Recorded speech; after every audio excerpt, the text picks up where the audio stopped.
In the remote high-altitude valley, a heavy snowstorm in April has come from nowhere. Drolma's family are planning to move their animals up to summer pastures. Now they will have to stay put until the snow is gone.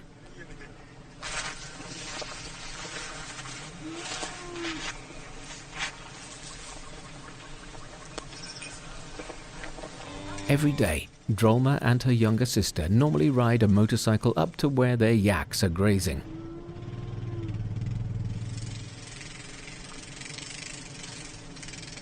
Today, however, the snow on the ground is too thick.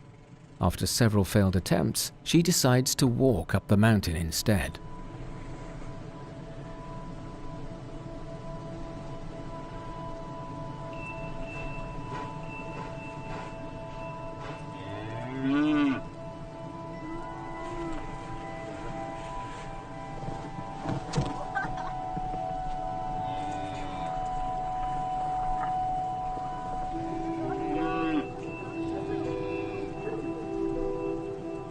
It's not yet noon, and the snow is getting heavier. Drolma decides to drive the yaks home earlier than planned.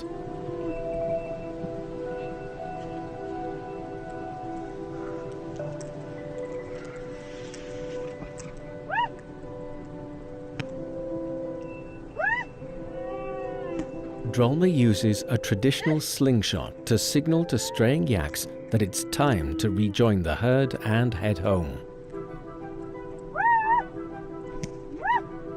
She's a bit anxious. A cow is to give birth at home today. It's a big event for a herding family. She must hurry back to help her mother.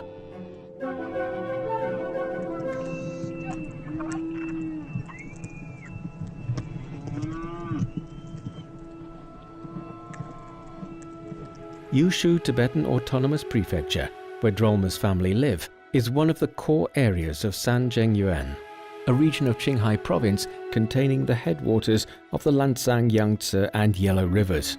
Surrounded by mountains and valleys, the altitude here ranges between 4,000 and 5,000 meters above sea level. The weather is unpredictable, and the annual average temperature is less than 1 degree Celsius. Herdsmen depend on yaks for their daily needs. For food, yaks provide meat, milk and butter. For clothing and tents, yaks provide hides and wool. For fuel, yaks provide dung.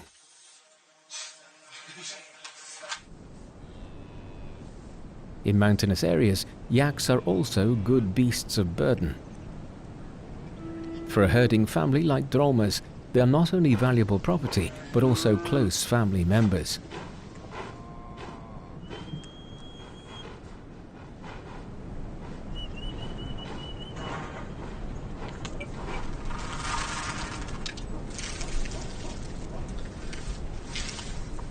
By the time Drolma arrives home with the herd, her mother and sister have already prepared food for the yaks.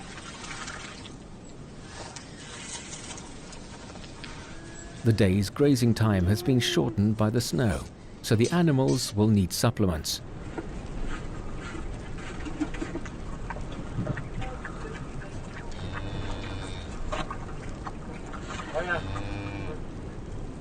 Several calves born this year need special care as they are encountering snow for the first time.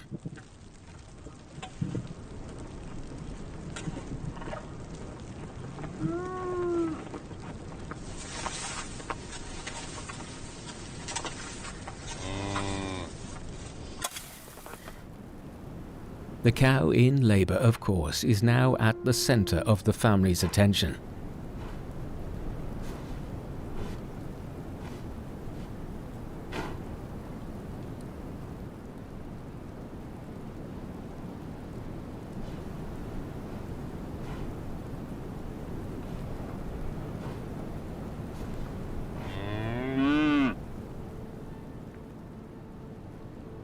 When the calf is finally born, Drolma's mother moves in to help. She picks up the baby and leads its weakened mother back to the pen.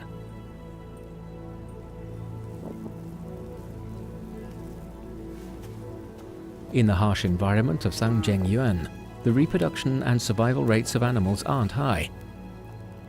In particular, calves born in bad weather must be delivered and then cared for by herdsmen to survive and grow.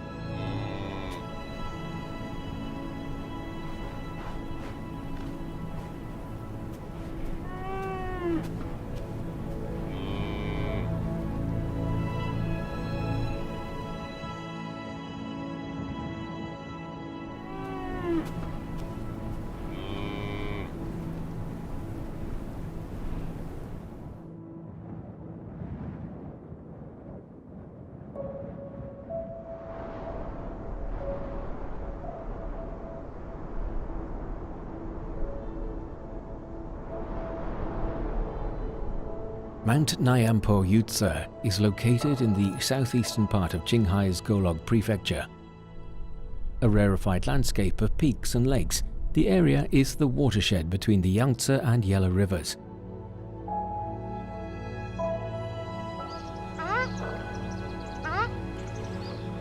Qimutsuo Lake at the foot of Mount Nampo Yutze is also known as the Fairy Lake.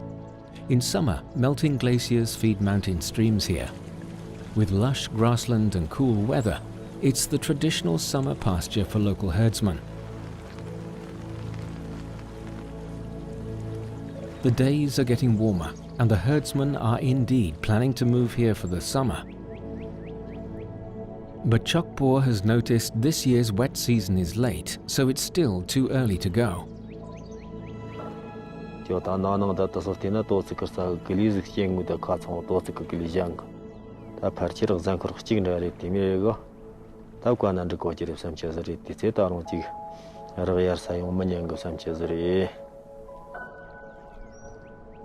Chokpo is a production team leader in Sogruma Township. He is very familiar with national ecological and environmental protection guidelines. Herdsmen in the region change pastures twice a year. He must check in advance to ensure their timing is optimized, which he believes is the best way of care for cattle and sheep.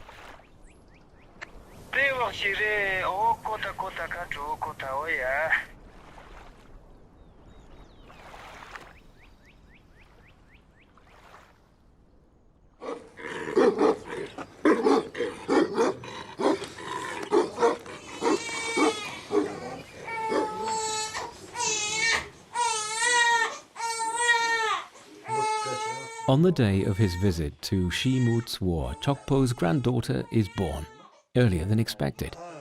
It's his first grandchild. He's overwhelmed with joy, but it will also make the family's upcoming migration more hectic.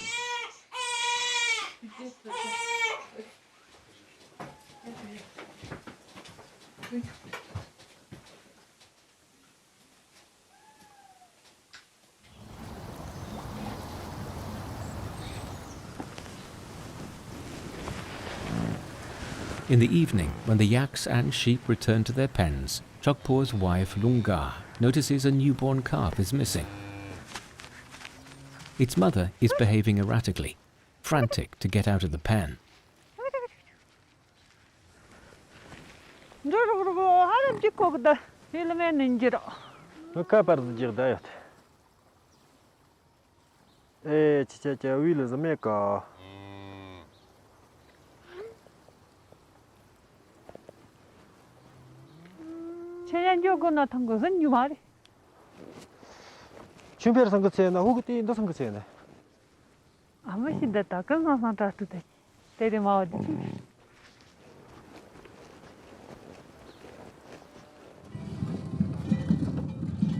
Chokpo drives around to look for the missing calf.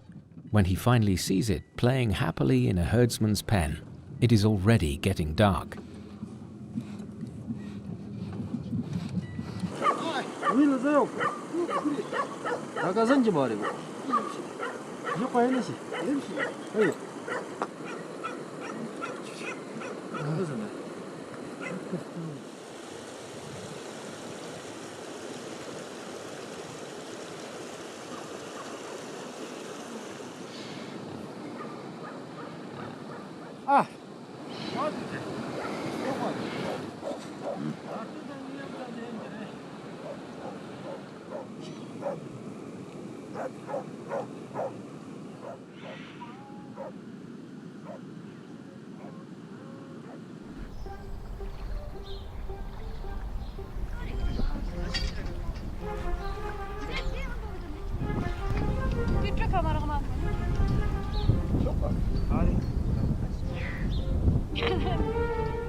The day before they move their herd, Chokpo's family arrive at the summer pasture to set up their tent in advance.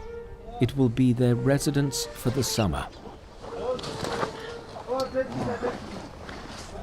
Everyone is paying attention to every detail.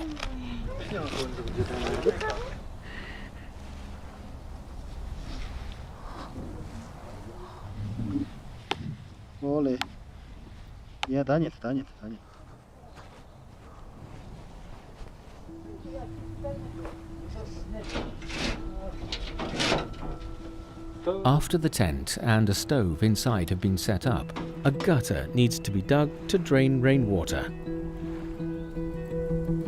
Chokpo carefully cuts into the turf, making sure not to go too deep.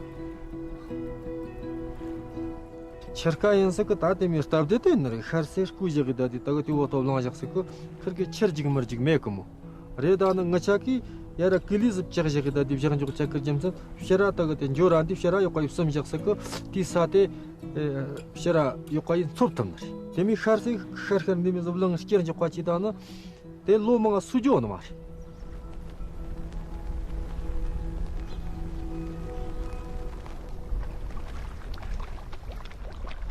sa yenara kori ronang kori chakjan meni on martar gusang chatandi nyambo yetsin kori ko 아주 자주 장거 로르주 장거 로르주 도서 당급 시작거나 보면 셋 미시 안데 로르주 시가 마요 오늘이다 아이 암니 염니 가랑 스카샤노 로르주도 아라는 거 날라마 요조요 오늘.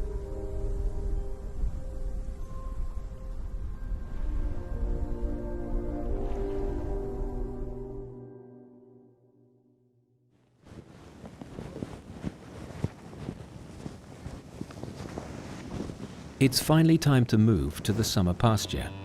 Early in the morning, Chokpo's daughter and son-in-law mount horses to drive their herd to Shimu Tsuo.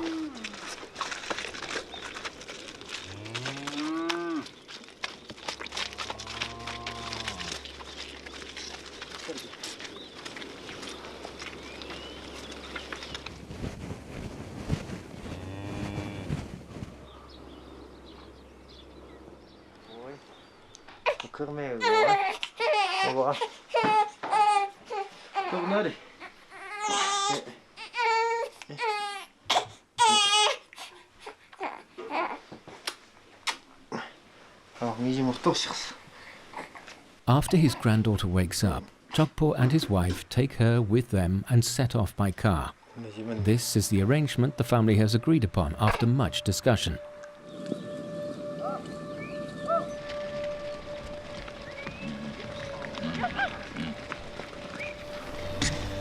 The yaks have to climb over mountains and wade across rivers to reach their summer grazing grounds.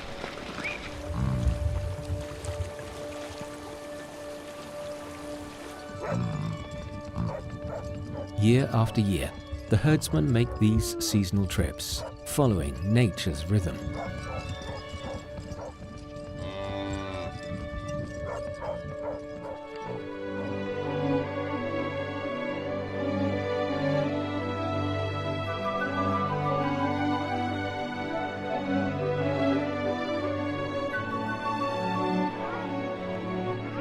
Ayarsa nirginsa parjoder ginsa nirtonsa tartonsa ni susatimi parjodo korikotondak.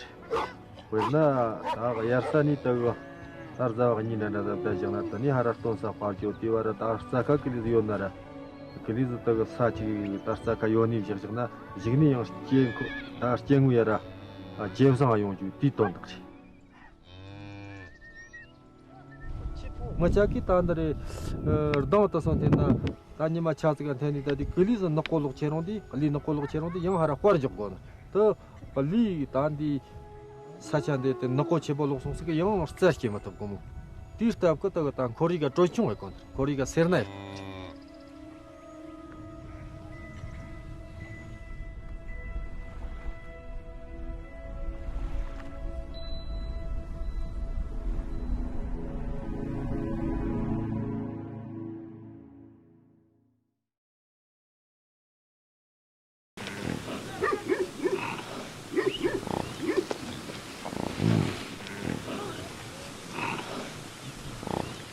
At Tawo Gyeba's house, the morning starts with the low and rough calls of yaks. After a cold and humid night, a thin layer of hoarfrost has formed on the pasture, as well as on the furs of her yaks and sheep.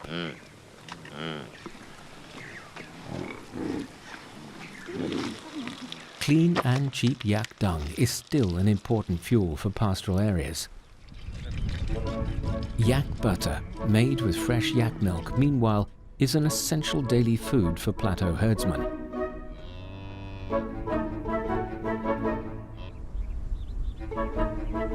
Tawo Gyeba's family live in Swo-He-Ching village, Xiaogongma township, in the source area of the Yellow River.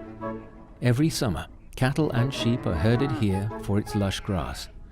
Fresh milk produced at this time is of the best quality, and the yak butter made from it is bright in color and sweet in taste.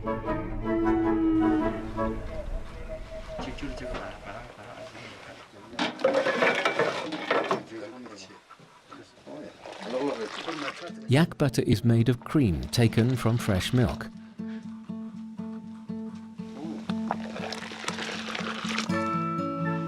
To make it, herdsmen first warm fresh yak milk. After fermenting and filtering, it's poured into a milk separator. Tawo Gyeba has an electric milk separator. It uses centrifugal force generated by high-speed motor-driven rotation to extract the fats, or cream, from milk, replacing a traditional labor-intensive manual process. This is the product, yak cream. The cream is then repeatedly stirred, kneaded and cooled until it solidifies into butter, a process that also removes water and impurities.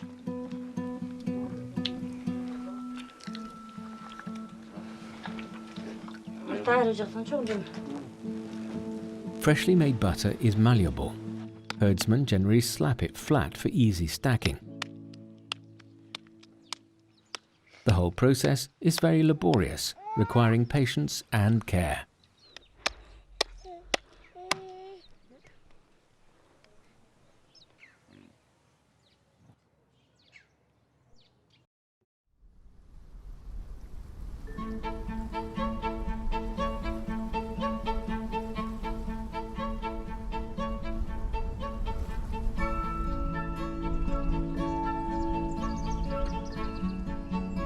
Every morning at 5 o'clock, regardless of the seasons, a strongly built man can always be seen exercising in Gyemai, the seat of Qinghai's Dalag County, which lies at 4,200 meters above sea level.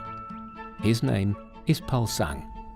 我的偶像就是 C 罗，因为 C 罗的这种自律、这种足球的这种执着、不放弃的精神，给我一种信仰，觉得青春没有白费过。打门，尽量远射，远射。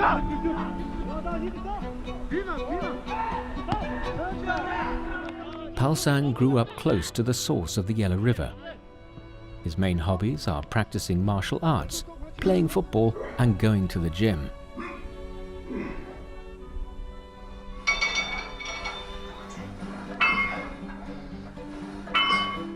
Self-discipline is key.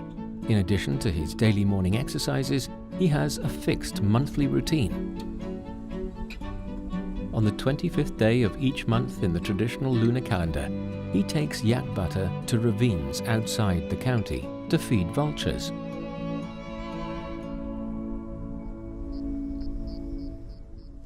秃鹫是飞翔的时候就是特别高，我有时候就是坐在那边看着这些秃鹫飞翔，就感觉自己好像就是也要飞翔起来的那种感觉，离成功很近的那种感觉。像秃鹫的话，在我们这边称之为这个神鹫，罕见的一个，只是这个服饰性的。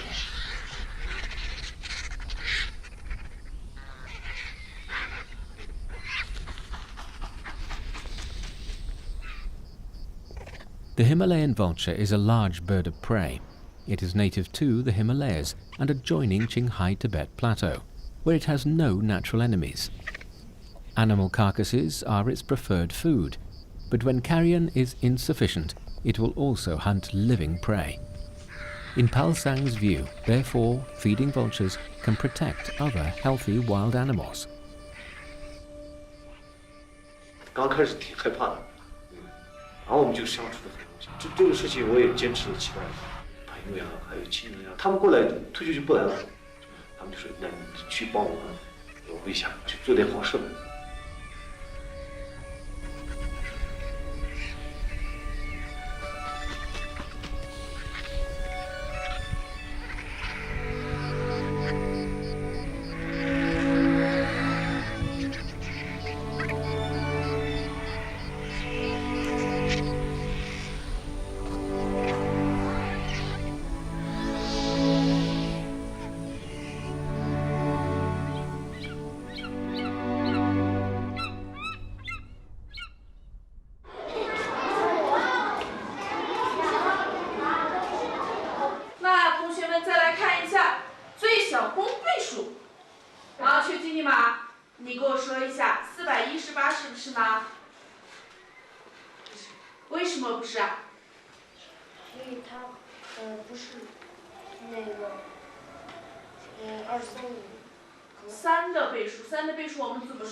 Chogyal Nyima is a 5th grader at the boarding primary school for all ethnic groups in Gardeur County.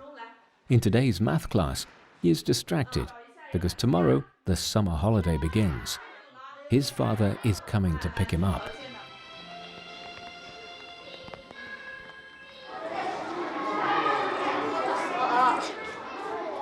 让他放假的时候把那个基础知识给补一下，这是一点，知道了没？然后那个作业是发的那个卷子认真的完成啊。不会的你可以在那个微信上问我，都是可以的，知道了没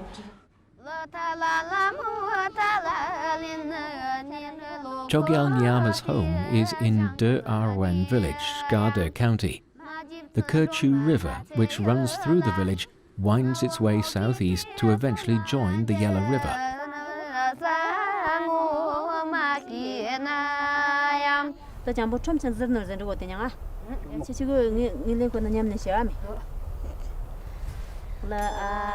Gardeur County is recognized as the birthplace of the classic ancient epic cycle of Tibet and Greater Central Asia, the epic of King Gesar.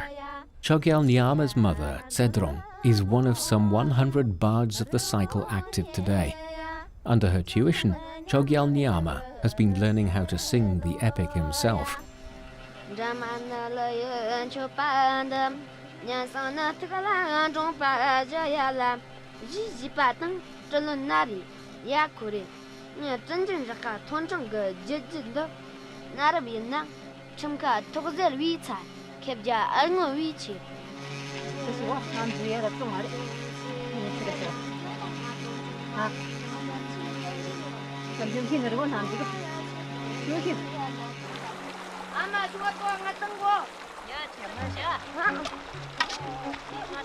In addition to coaching him in the epic of Gesar, Chogyal Nyama's mother has also taught him to revere nature and all living things.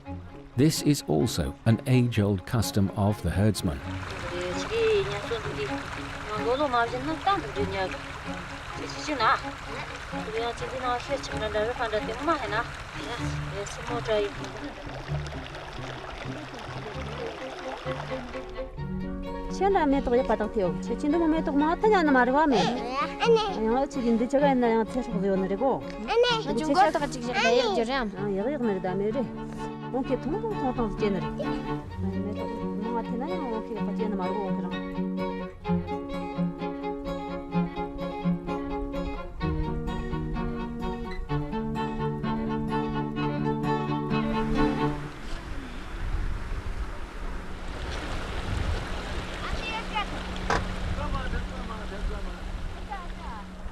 In the second week of the summer holidays, Chogyal Nyama's grandpa is invited over. He will lead the whole family to make prayer flags and pray for health for his 2 grandchildren.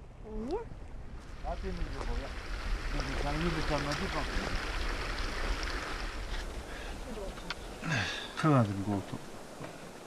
我也这么忙。这得抢着。车。可咱们搞吧。哦，这là con gỗ mà chứ. Thật mà rất có.车子过。到车子就的。可没怎么。哎呀，刚从山外去个地松，你们瞧这地脚不得，擦活的地，马路了吧？这讲不。这把子这讲。Although machine-woven prayer flags can now be bought everywhere, Chogyal Nyama's grandpa believes that his handmade flags of homespun cloth printed with red clay show more sincerity. Most importantly, they are made of environmentally friendly materials that are biodegradable and can be completely absorbed by the grassland.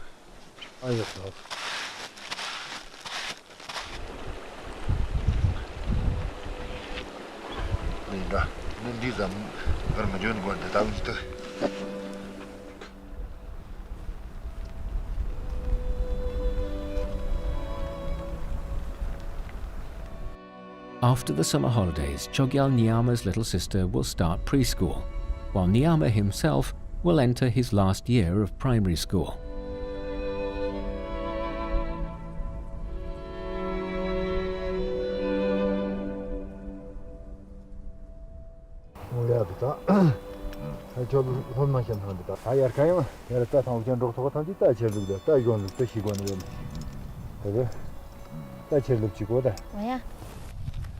야, 디라 손가락 저 말을 쇼당이 지쳐라다.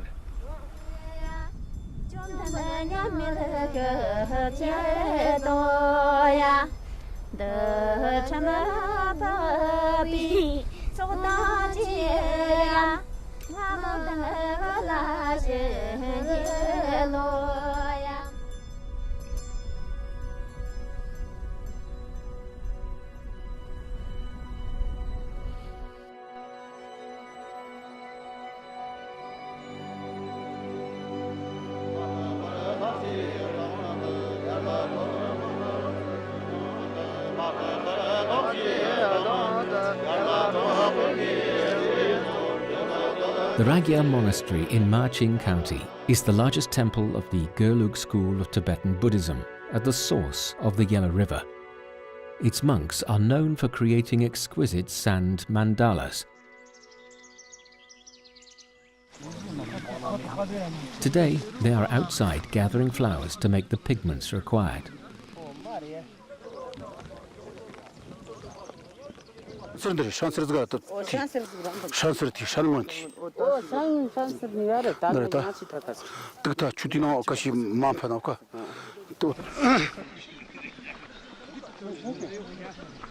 Nartang Gyatso has an encyclopedic knowledge of the area's flora.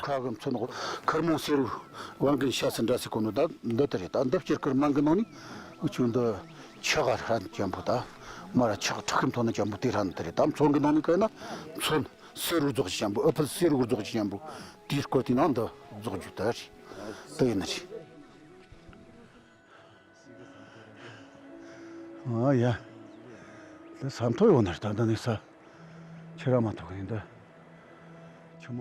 Besides this hill, the monks also need to travel to the mountains of Anye Ma Chen and Nyampo Yutse to collect flowers.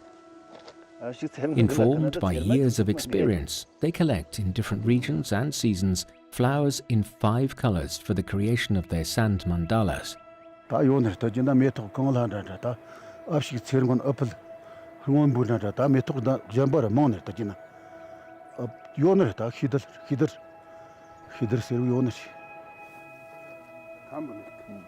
Before picking, they drive away insects on the flowers and try to pick petals without damaging the plants themselves or the soil below. They follow these rules, whatever the weather or terrain.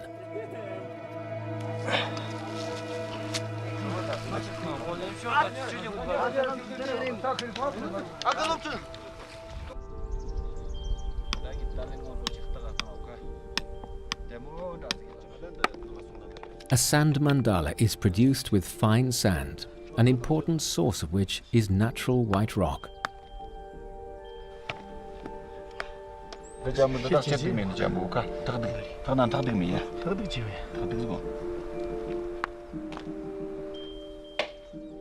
After the rocks are collected, the monks pound and grind them into granules by hand. They constitute a large portion of the material needed.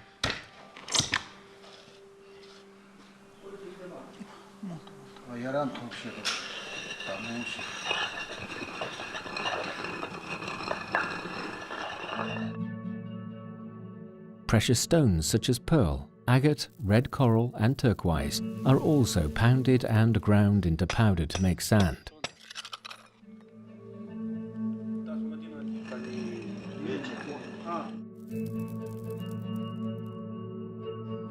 When all the materials have been milled into powder, the monks add water for them to precipitate and then drain and dye them. The final result is usually only about a fifth of the volume of the raw materials used to create it. It is this that will be used to lay out the sacred design.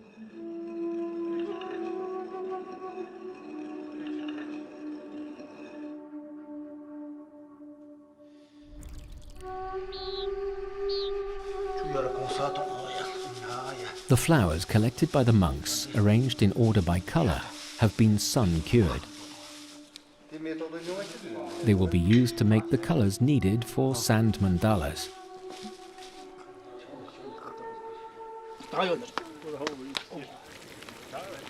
Liquor yielded by boiling the flowers will serve as dyes.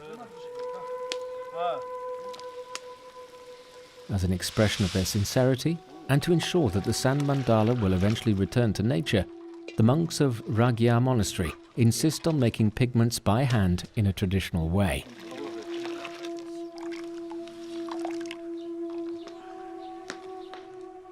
Next, it's time to color the fine sand. This step requires the liquor to be thoroughly blended with the fine sand and evenly stirred. When the liquor is completely absorbed by fine sand, the sand will then be dried again and pounded. Generally, a sand mandala has 5 basic colors: blue, yellow, red, green, and white. In Tibetan Buddhism, they correspond to the 5 great Buddhas. Besides white, the other 4 colors are segmented into deep, medium, and shallow tones. In total, more than 10 colors need to be produced, including black.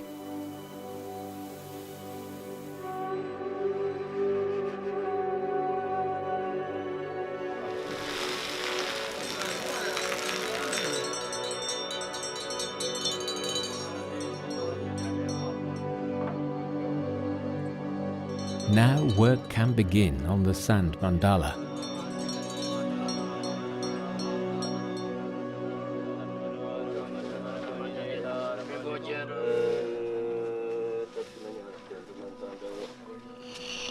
The first step is to outline a geometric framework of precise structure and proportion.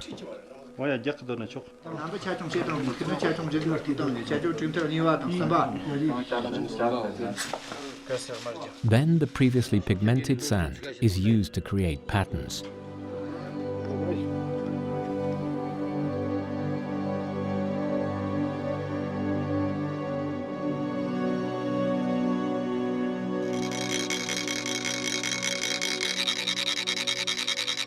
The creation of the mandala starts from the center.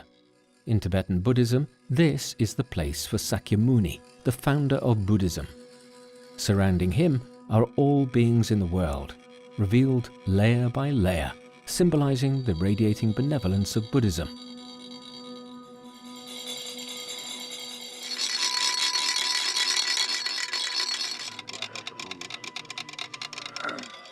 In Tibetan Buddhism, a mandala is the residence of Buddha.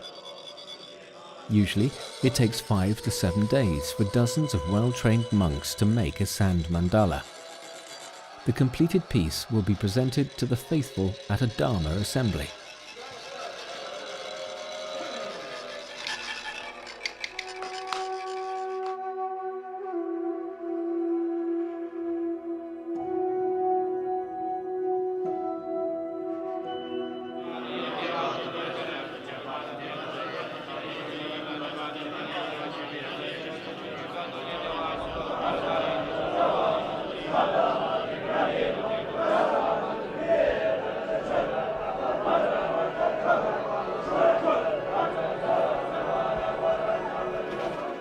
Finally, it's time to complete the cycle.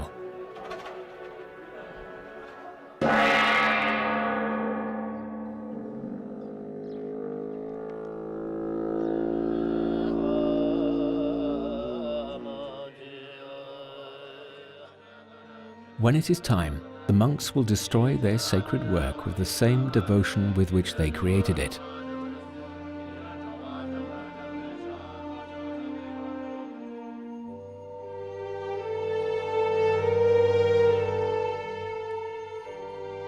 The sand mandala is gone. Its separate bright colors have been mixed into a uniform dull brown. This is swept into a piece of cloth and carried to the side of the Yellow River, one of the 3 great rivers originating in Zhanjiang. Finally, the sand is scattered into the torrent and washed downstream.